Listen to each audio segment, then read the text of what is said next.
a linha proposta na década de 1520 por um dos intérpretes do Tratado de Tordesilhas. É uma linha que cruza aqui uma parte da atual Ilha do Marajó, né, que preserva também como quinhão português uma parte pequena da costa do atual estado de Santa Catarina, inclusive a ilha de Santa Catarina, né?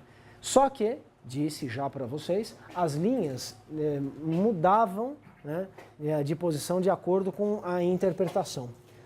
Observem aqui, deixemos então um pouco de lado as idiosincrasias decorrentes da nossa formação escolar como brasileiros e observemos um atlas histórico, escolar também, chileno. O que nós temos aqui, né? Então, um atlas de 1998 também é um atlas bom, é um atlas muito útil, né? Um atlas, enfim, de bom nível. Nós temos, então, o Tratado de Tordesilhas, só que ao invés de representar o que seriam os territórios portugueses no século XVI, nós temos aqui, então, uma representação do que seriam territórios espanhóis do século XVI, com a divisão, então, desses territórios, pelo menos na América do Sul, né, as gobernações que foram estabelecidas entre 1529 e 1539, mais ou menos na mesma época em que foram estabelecidas as capitanias hereditárias no Brasil, né? Ora, de acordo então com esse mapa, nós temos novamente uma linha perfeita do Tratado de Tordesilhas, mas dessa vez é uma linha de uma interpretação do começo do século XVII, que reserva então para Portugal uma porção menor de território. Vejam aqui que toda a Ilha do Marajó já é território espanhol, de acordo com esse mapa, né? Uma parte já, enfim, significativa do Maranhão, até a Baía de Guanabara aqui seria o território espanhol. O que mostra, então, que essas interpretações, que essas medidas de cartografia jurídicas, que essas propostas de gabinete, elas se distanciavam muito da realidade, né? Eram em si uma realidade, mas apenas uma parte do conjunto dos fenômenos que nós geralmente atribuímos a isso que nós vemos aqui, né? O Rio de Janeiro faz parte, então, dos territórios espanhóis? Mas claro que não. Nunca ocorreu dessa maneira, né? Bom, mas é uma interpretação, então, lá do começo do século XVII. E aqui os limites das gobernações, né? A de Francisco Pizarro, Diego de Almagro, Pedro de Mendoza, Simão de Alcozaba, Francisco de Camargo e, finalmente, Pedro Sanches de Oz, são limites perfeitos também, né? Mesmo problema, então, daquela tradicional, daquela convencional cartografia das capitanias hereditárias, só que dessa vez as gobernações espanholas. Mesmo tipo de problema, né? Aqui nós não temos limite nenhum de país atual, o que é positivo. Nós temos também uma fictícia incorporação de territórios oceânicos, né, como se isso fizesse algum sentido à época. Eu acho que isso, inclusive, nem foi a intenção do autor do Atlas. Isso aqui tem cara de ter sido, enfim, traquinagem de editor, de diagramador. Quer dizer, botou lá porque era mais fácil, né? É claro que esses territórios, essas águas territoriais, elas são criações posteriores, tem nada a ver com esse começo do século XVI, não faz nenhum sentido aí nessa representação. Esse é um mapa, então, elaborado pelo geógrafo Haroldo de Azevedo na década de 1940, foi reproduzido em várias outras obras. Mostra uma mancha de ocupação territorial dos portugueses. Em primeiro lugar, então, os principais centros urbanos que estão indicados aqui, né? São todos eles costeiros, com exceção da vila de São Paulo de Piratininga, fundada em 1554, como vocês devem saber, né? Em seguida, uma zona secundária de ocupação territorial, próximas a esses centros urbanos, então está indicado com esse rachurado, né? E uma zona terciária de ocupação mais escassa, mas é de ocupação ainda em função, né, dessa zona secundária e desses centros urbanos, de ocupação territorial que está indicada aqui, essa zona então, por esses pontos pretos mais afastados e maiores. Esse mapa é baseado em dados arqueológicos? Ele é baseado em dados históricos, principalmente, né? Não tanto em dados arqueológicos, em dados históricos, como as datas de fundação das vilas, que são, enfim, datas precisas. Aqui tem uma cidade, que é a cidade de São Salvador da Baía de Todos os Santos, transformada em cidade em 1549, e aquilo que se sabe ser região efetivamente cultivada, região efetivamente ocupada territorialmente. sim? São enclaves europeus esses daqui, basicamente. Existem populações indígenas? Existem. Existem populações de origem africana? Também existem. Mas esses são enclaves de iniciativa europeia. Tudo bem? Bem, só para vocês terem então uma ideia do movimento, é um movimento que não é um movimento conhecido de antemão, o sentido desse movimento não é dado de antemão. No século XVII, essa ocupação fundamentalmente costeira, ela mantém-se como uma tendência, parcialmente amortizada por essa ocupação dos vales dos dois grandes rios, que são o Amazonas e o São Francisco, com uma expansão sertaneja razoável, tanto nessa região de São Vicente quanto na região do Nordeste açucareiro, o Recôncavo Baiano, a capitania de Pernambuco e suas adjacências, e alguma coisa aqui que diz respeito a enclaves jesuítas e tudo mais. Mas ainda no século XVII, essa é uma ocupação fundamentalmente costeira. Ora, a presença portuguesa na América, a presença da colonização dos portugueses, de seus descendentes, assim como as relações estabelecidas com as populações nativas e também com as populações de origem africana, só mudará de tendência territorial no século XVIII. É só no século XVIII, é só com o advento da mineração, né, que empurra então essa urbanização de primeira escala, de primeira grandeza, para o interior do território, que se cria então uma integração entre essas partes desse território. É o abastecimento das Minas Gerais, com base em produtos que chegam pelo Rio de Janeiro, né? É o abastecimento, enfim, de gêneros alimentícios que vêm do sul, que passam por São Paulo, ligam também o Nordeste a essa região. Então, finalmente, nesse século XVIII, por responsabilidade principal da mineração, da região das Minas Gerais, mas também de Goiás e Mato Grosso, que são essas duas regiões mineradoras, é que essa tendência de ocupação fundamentalmente costeira deixará de existir. Aí a coisa se torna mais complexa, só no século XVIII. Mas esse século XVIII não está pré-determinado aqui nesse século XVI. Esse século XVIII, aliás, não está nem pré-determinado, né, menos ainda, nesse começo do século XVI, com esse regime de capitanias hereditárias. Eis então o equívoco de nós juntarmos toda essa lógica e olharmos então uma representação de uma história de meados do século XVI como se fosse parte de uma história que desembocaria finalmente na formação do território nacional brasileiro. Tudo bem, pessoal? Sim? Pode acender a luz, por gentileza? Todas essas formas de ver essa história, elas trazem implicações didáticas a serem enfrentadas, né? Como ensinar isso em sala de aula?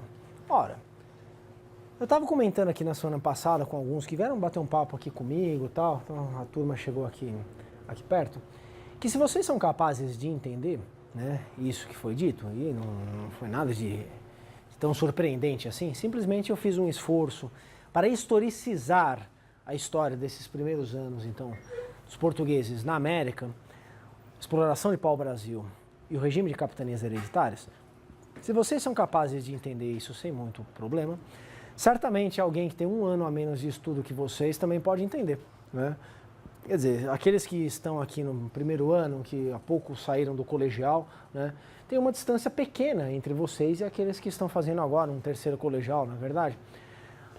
Ora, se são capazes de entender no ensino médio, alguma forma de se entender algumas coisas, algumas dessas premissas nos ensinos fundamentais, também há, né? O problema é que nós passivamente já compramos de antemão a premissa de que tudo está sempre centrado na história do Brasil, né? E de que certos materiais que são divulgados à exaustão, certas imagens que pairam sobre as nossas cabeças, são portos seguros para o trabalho de um professor, para o aprendizado de alunos. Ora, mas precisa ser dessa maneira, né? Por que um professor não pode formular os seus próprios materiais? Claro que pode. Aliás, muitas escolas, felizmente, preferem que o professor formule os seus próprios materiais. E muitas escolas incentivam e dão condições para os seus professores estudarem e trabalharem em cima desses materiais, em cima dessas didáticas, em cima de conhecimentos específicos. Um último tópico que eu gostaria de tratar com vocês diz respeito a uma atribuição também muito frequente ao regime de capitanias hereditárias de um caráter supostamente feudal, né? Em 1937, um historiador da economia, um economista historiador muito importante chamado Roberto Simonsen, publicou a sua História Econômica do Brasil, que é uma história de 1500 a 1822, quer dizer, antes do Brasil existir como tal, é uma história da economia colonial, né, chamada de História Econômica do Brasil, na qual ele já combatia de maneira frontal e convincente a ideia de que tivesse havido um regime feudal no Brasil colônia. Porque o regime de capitanias hereditárias só era compreensível, dizia Roberto Simonsen, só é compreensível pensando-se o processo geral de formação e de expansão do regime capitalista. Bom, de lá para cá, então, muita água rolou e muitas propostas reforçaram o caráter capitalista da expansão europeia, mesmo que não com base na formação de espaços estritamente capitalistas. O próprio Wallerstein fala isso, né? Quer dizer, o que é capitalista no século XVI é a economia mundo-europeia, não a periferia do sistema.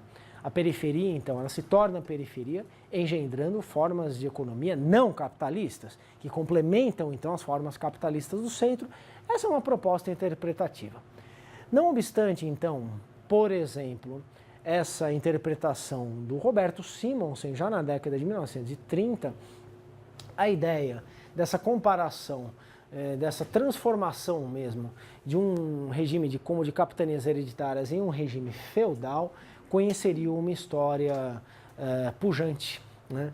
As teorias da dependência no Brasil, as teorias acerca do subdesenvolvimento no Brasil nos anos 50, nos anos 60, retomaram a ideia do feudalismo no Brasil, né? Muitos, inclusive, chegaram a atribuir, né, a causa da brutal desigualdade da estrutura fundiária brasileira, a desigualdade do acesso à terra, da posse da terra no Brasil, ao regime de capitanias hereditárias. Daí a suposta dificuldade, então, de você reverter esse sistema profundamente desigual, já que seria um sistema de uma história muito antiga, profundamente enraizado na história brasileira. Ora, se nós quisermos entender, então, o que é a posse de terras no Brasil, o que é a estrutura fundiária da atualidade, voltemos ali à lei de terras do Império, né? Entendamos aí um pouco a história do Brasil dos últimos 150 anos, mas não adianta muito voltar lá para as capitanias hereditárias, né? Há muita descontinuidade entre essa história e o nosso presente para nós a responsabilizarmos diretamente pelas feições assumidas por certos fenômenos no presente, né?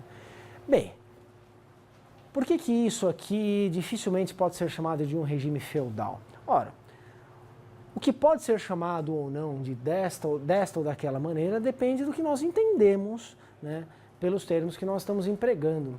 Geralmente, feudalismo é um termo empregado para descrever fenômenos da história da Europa medieval, né? Eventualmente da história de regiões do Extremo Oriente, como o Japão e a China. Se nós utilizarmos um termo, uma categoria explicativa, né, quer dizer, uma construção teórica, se nós a empregarmos irrestritamente para todo e qualquer fenômeno que se pareça minimamente com um fenômeno que de antemão nós definimos como sendo característico de uma realidade descrita, então, por esse termo, o termo perde validade, né? Os termos, eles precisam ser minimamente generalizadores, mas eles precisam ser limitados na sua generalização. Senão todo e qualquer regime de concentração de terras vira feudalismo. Senão todo e qualquer regime onde a posse seja de um determinado sujeito, ou a concessão de um largo quinhão de terra seja de um determinado sujeito, será chamado de feudalismo. Perde-se então a especificidade do que pode ser explicado pelo termo feudalismo. Por exemplo, as relações sociais que são supostamente típicas do mundo feudal europeu, né, são muito diferentes das relações existentes aqui, né? Assim, o que se ganha com a aproximação, em termos de posse, aqui no caso, usufruto de uma terra, né, concedida pelo rei a um súdito, o que se ganha, então, em termos de aproximação, de concentração de administração de uma grande porção territorial, se perde inevitavelmente com a generalização de relações sociais que definitivamente não funcionam aqui. As palavras, então, quando elevadas a categorias teóricas, isto é, com supostas capacidades de explicar a realidade, elas precisam ser mais ou menos limitadas. Elas não podem ser usadas à torto e à direito. Senão tudo vira feudalismo, senão tudo vira capitalismo, senão tudo vira sociedade de classes, senão tudo vira, enfim, modos de produção, senão tudo vira... Bom, as palavras, enquanto categorias explicativas, elas precisam ser limitadamente utilizadas. Sim, as comparações são úteis, elas despertam a nossa imaginação, despertam a sensibilidade da análise histórica.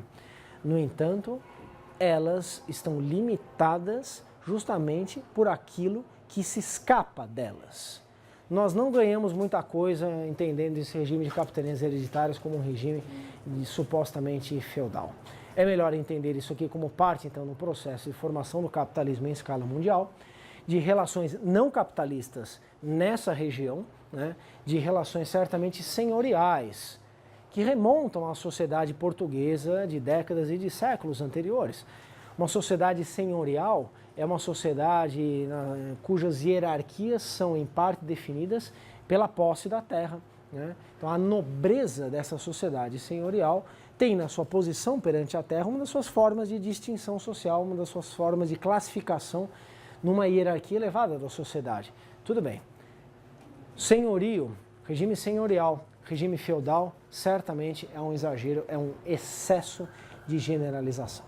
Tudo bem, pessoal? A gente vai voltar a essas discussões em torno de categorias teóricas, em torno de realidades concretas, como dar conta por meio da linguagem, do entendimento de uma realidade em perspectiva histórica. Isso a gente vai distribuindo, são premissas teórico-metodológicas que são importantes, a gente vai distribuindo isso ao longo do curso.